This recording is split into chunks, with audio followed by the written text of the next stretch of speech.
Welcome students. In this video we are going to study about a very important topic, isomerism, which is also a very important factor for existence of large number of organic compounds. ये हम पढ़ चुके हैं पहले भी. Isomerism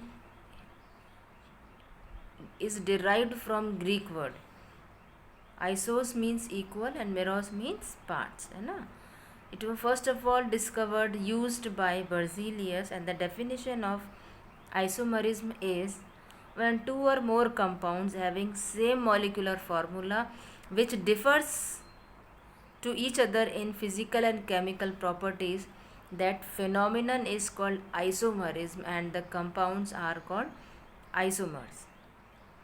जब कोई से भी दो या दो से ज़्यादा कंपाउंड जिनके मॉलिक्यूलर फार्मूला सेम होते हैं पर वो आपस में फिज़िकल और केमिकल प्रॉपर्टीज़ से अलग होते हैं, तब उस फिनोमिनन को हम कहते हैं आइसोमरिज्म. और जो वो अलग अलग कंपाउंड्स बने हैं उन कंपाउंड्स को हम कहते हैं आइसोमर्स. ये कुछ हम एग्जांपल्स पढ़ेंगे तो हमको ये आइसोमरिज्म की डेफिनेशन और भी ज़्यादा क्लियर हो जाएगी. एग्जांपल से पहले हम उनका क्लासिफिकेशन पढ़ लेते हैं. आइसोमरिज्म को दो पार्ट में हम पढ़ सकते हैं. First is our structural isomerism, दूसरा है अपना stereo isomerism. Structural isomerism is what it is the compounds which are having same molecular formula, जिनके मॉलिक्यूलर फार्मूला सेम होते हैं पर जो स्ट्रक्चर्स में अलग होते हैं, जिनके स्ट्रक्चर्स अलग अलग होते हैं.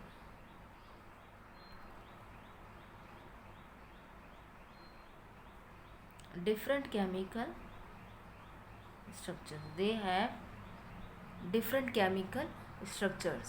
अब ये कितने टाइप में होता है? Chain isomerism, position isomerism, functional isomerism, metamerism, tautomerism and ring chain isomerism.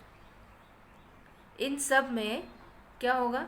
Molecular formula तो सेम होगा पर ये जो स्ट्रक्चर आप ड्रॉ करेंगे वो किसी ना किसी कारण से केमिकली अलग होगा. कैसे अलग होगा? या तो उनकी जो कार्बन चेन में जो कार्बन एटम्स का अरेंजमेंट है वो डिफरेंट होगा. क्या होगा इनमें? Different arrangement of carbon atom, है ना. इसके एग्जांपल देखते हैं. चेन आइसोमर का एग्जांपल हम लेते हैं. हमने कोई सा फॉर्मूला लिया है C4H9Br. अब इसको हम किस किस तरीके से ड्रॉ कर पाएंगे? देखिए 1 2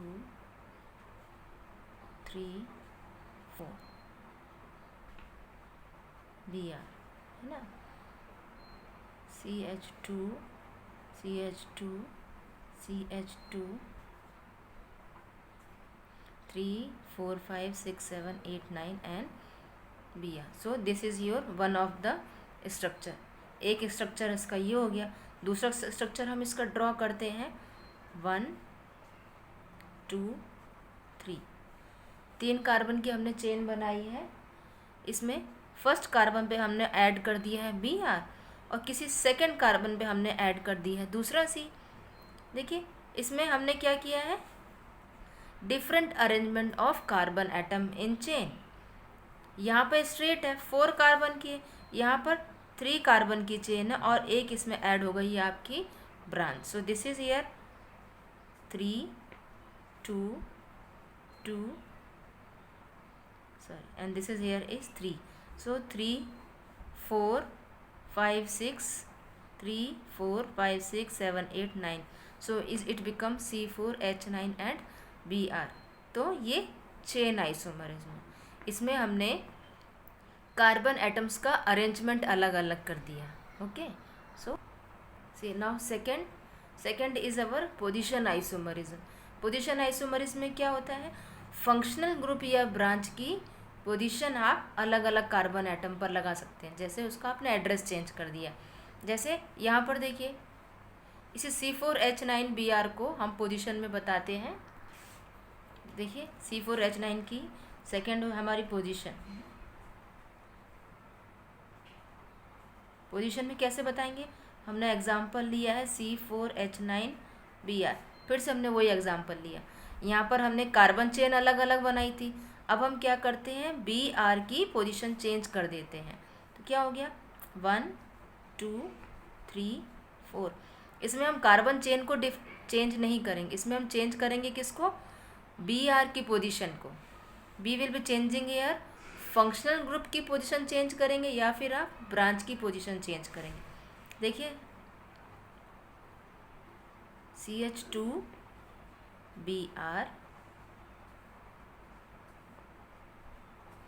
6 7 8 3 4 5 6 7 8 9 C4H9 हो गया है। अब इस Br को, जो पहले Br1 पे था, अब इस Br को हम पोजीशन नंबर 2 पर लगाते हैं। तो ये क्या हो जाएगा आपका C C C and C। अभी 1 पे था, अब हमने इसको लगा दिया है 2 पर। So this becomes your 3H H2 and H3 3 3 6 7 8 9 C। This against become C4H9Br। यहाँ पर इसकी पोजीशन थी 1 पर और यहाँ पर इस Br की पोजीशन है 2 पर।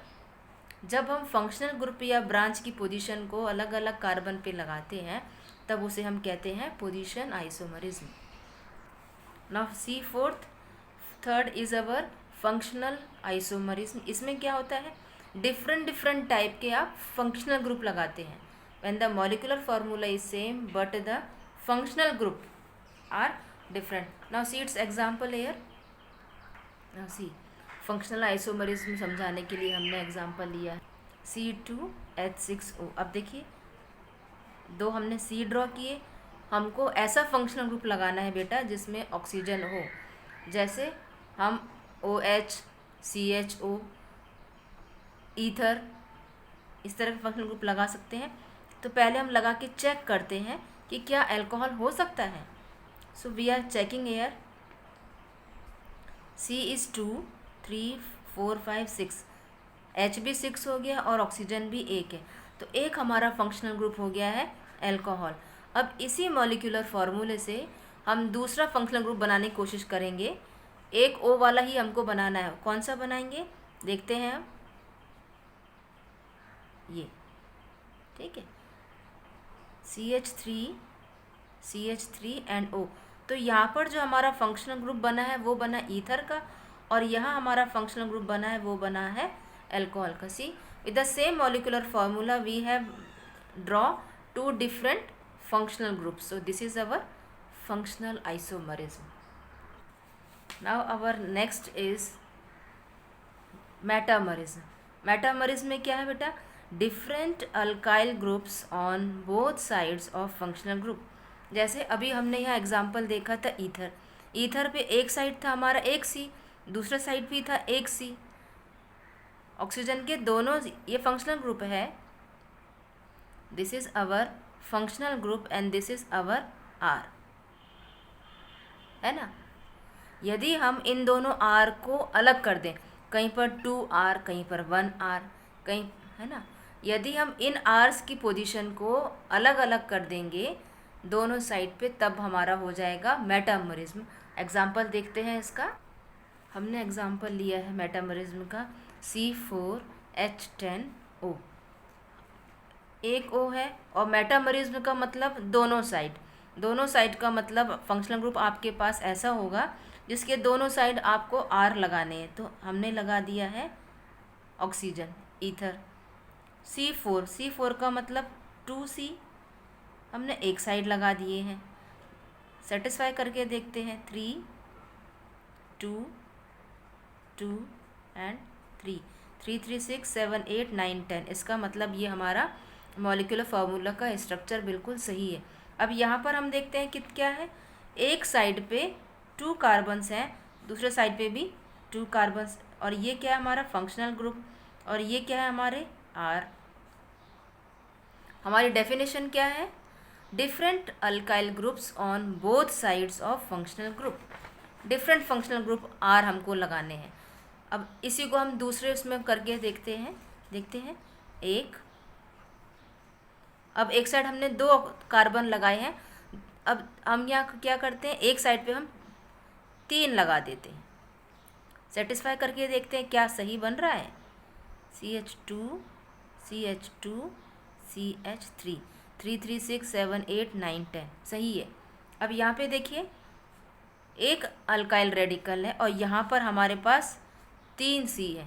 इसका मतलब हमने क्या किया, R को अलग अलग हमने R को लगाया है ऑक्सीजन के दोनों साइड पर। ये हमारा R है, ये हमारा R है और ये है हमारा फंक्शनल ग्रुप। तो आपके मेटामरिज्म और इस एक को हम कहते हैं मेटामर। ये है हमारा मेटामर। तो एक मेटामर हमारा ये हो गया। तो C4H10 ने आपको और भी आपको ड्रॉ करके कर सकते हैं, है ना। तो मेटामरिज्म का मीनिंग क्या हुआ, जब different R groups are attached on both sides of same functional group, है ना। So now next is our tautomerism. अब टॉटोमरिज्म क्या कहता है, when single compound exist in different inter convertible forms. Tautomerism के हिसाब से जब एक कंपाउंड दो रूपों में प्रेजेंट हो जो कि आपस में इंटर कन्वर्टिबल हो सके। एग्जाम्पल देखते हैं इसका। एग्जाम्पल देखिए, टॉटोमरिज्म के में हमने एग्जाम्पल लिया है HCN। HCN को आप कैसे ड्रॉ कर पाएंगे, 1HC एंड N, 1 2 3, ये स्ट्रक्चर है आपका HCN का। यही HCN किसी और रूप में भी मिल, कैसे, यहाँ साइनाइड है, आइसोसाइनाइड के फॉर्म में भी तो मिल सकता है आपको CN।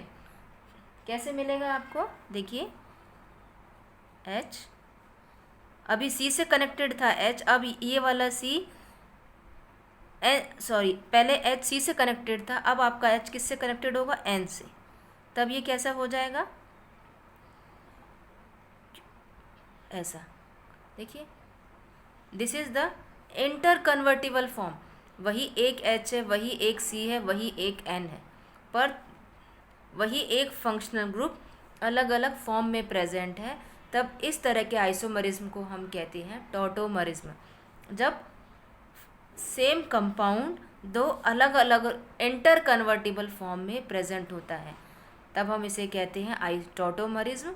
और इस एक को हम कहेंगे टॉटोमर, उस एक कंपाउंड को हम कहेंगे टॉटोमर। तो हम कह सकते हैं HCN के 2 टॉटोमर्स हैं, एक साइनाइड के फॉर्म में और दूसरा आइसोसाइनाइड के फॉर्म में। नाउ सिक्स्थ इज अवर, ना what is our last form, last is our ring chain isomerism. Ring chain isomerism क्या कहता है, when molecular formula is same but they are present in different mode of linking of carbon atoms. मतलब carbon atom की जो chain है या तो वो ओपन चेन के फॉर्म में प्रेजेंट होगी या तो वो साइक्लिक फॉर्म में प्रेजेंट हो सकती है। तो इस टाइप के अरेंजमेंट को हम कहते हैं रिंग चेन आइसोमरिज्म। एग्जाम्पल देखते हैं इसका।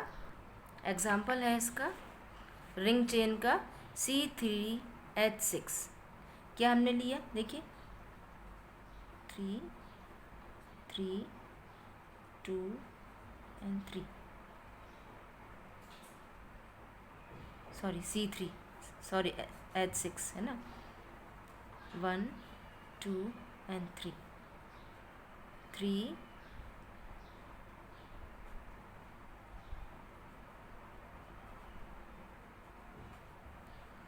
देखिए C3H6।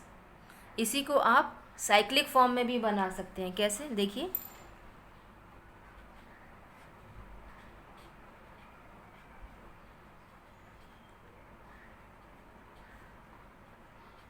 ये देखिए, तो ये C3H6 इस फॉर्म में भी प्रेजेंट है, ओपन फॉर्म में भी प्रेजेंट है, और ये आपको साइक्लिक फॉर्म में भी मिल रहा है। तब इस तरह के स्ट्रक्चर को, आइसोमरिज्म को हम कहते हैं ring chain isomerism. Now second type of isomerism is our stereo isomerism. Stereo isomerism में, और इसमें अंतर क्या है बेटा, इसमें दोनों में मॉलिक्यूलर फार्मूला सेम है इसमें स्ट्रक्चर अलग हो जाता है। इसमें स्ट्रक्चर और मॉलिक्यूलर फॉर्मूला दोनों सेम है। इसमें एटम्स का अरेंजमेंट स्पेस में